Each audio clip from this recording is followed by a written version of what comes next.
Hey, Lewis and Clark families, it's Mr. Cressup here. Just wanting to reach out to you and say hello and let you know that I've been thinking about all of you during this time that we've been out of school.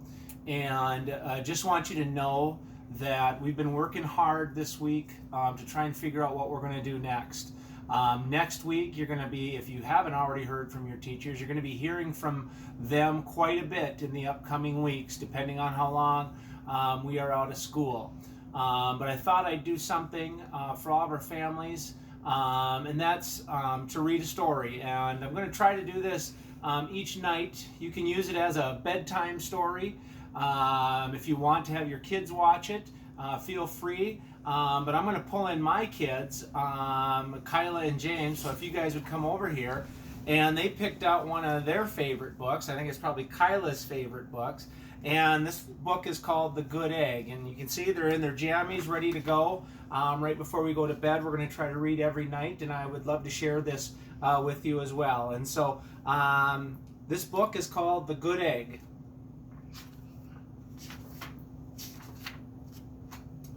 Oh, hello. I was just rescuing this cat. Know why? Because I'm a good egg.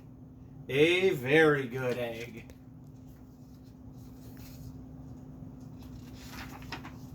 It's true. I do all kinds of good things like I'll carry your groceries, I'll water your plants, I'll change your tires, I'll paint your house.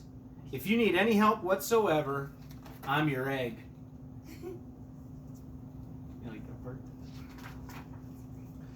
I've always been a good egg. It's been this way from the start, even in my earliest days back at the store. There were a dozen of us living together under one recycled roof. There was Meg and Peg and Greg and Clegg and Shell and Shelly and Sheldon and Shelby and Egbert and Frank and other Frank.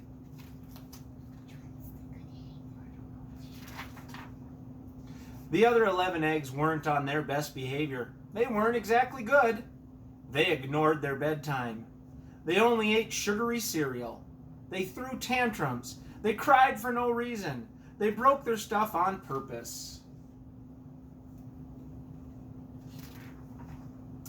Meanwhile, I tried to take charge. I tried to fix their bad behavior. I tried to keep the peace because I was a good egg. A very good egg. Nobody seemed to care, though. Every night I was exhausted, my head felt scrambled. Then one fateful morning, I noticed some cracks in my shell. They were everywhere. What are they going to do? It says, no, go back to the other page. My doctor said it was from all the pressure I was putting on myself. The pressure of making sure everybody was as good as me. I was cracking up, literally. Something had to change. I'd had enough. I told Meg and Peg and Greg and Clegg and Shell and Shelly and Sheldon and Shelby and Egbert and Frank and other Frank that I was leaving. I can't be the only good egg in a bad carton, I said. Blah, blah, blah, they replied. I left that night. I wandered from town to town. The hours became days. The days became weeks. I lost track of time. I was alone. Out there, on the road, under the stars, I really tried to focus on myself and what I needed. I took walks, I read books, I floated in the river, I wrote in my journal. I found simple moments to be quiet. I breathed in, I breathed out. I even started painting.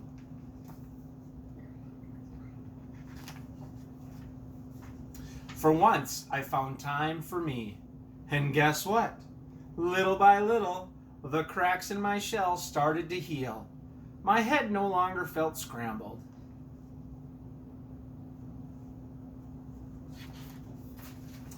I started to feel like myself again.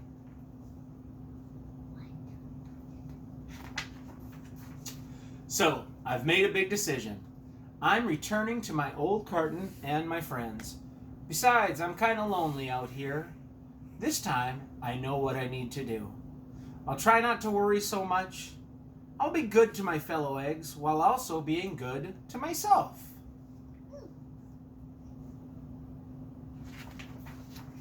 Here we go. Everybody missed me. I missed them too. Hello, Meg. Howdy, Peg. Hey, Greg. Greetings, Clegg. What's up, Shell? Aloha, Shelly. Hey-o, Sheldon. Hi, Shelby. Good day, Egbert. What's happening, Frank? How do you do, other Frank?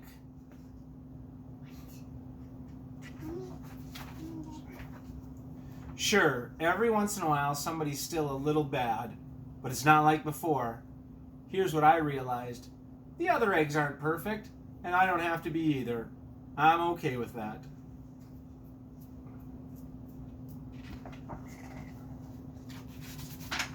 Yep, the old carton is back together. We're a solid dozen again. It's good to be home. And that, Lewis and Clark Bruins, is the good egg. So maybe you can be kind of like the good egg while you're at home right now, taking some time for yourself, doing those things that you need to do while at home. And so I just wanted to say again, there's going to be a lot more information coming next week to all families and parents, letting you know what's going to be happening in the upcoming weeks. I hope everybody is well. Take care and know that I'm thinking of you, and all of our teachers at Lewis and Clark are thinking of you. Have a great night, everybody.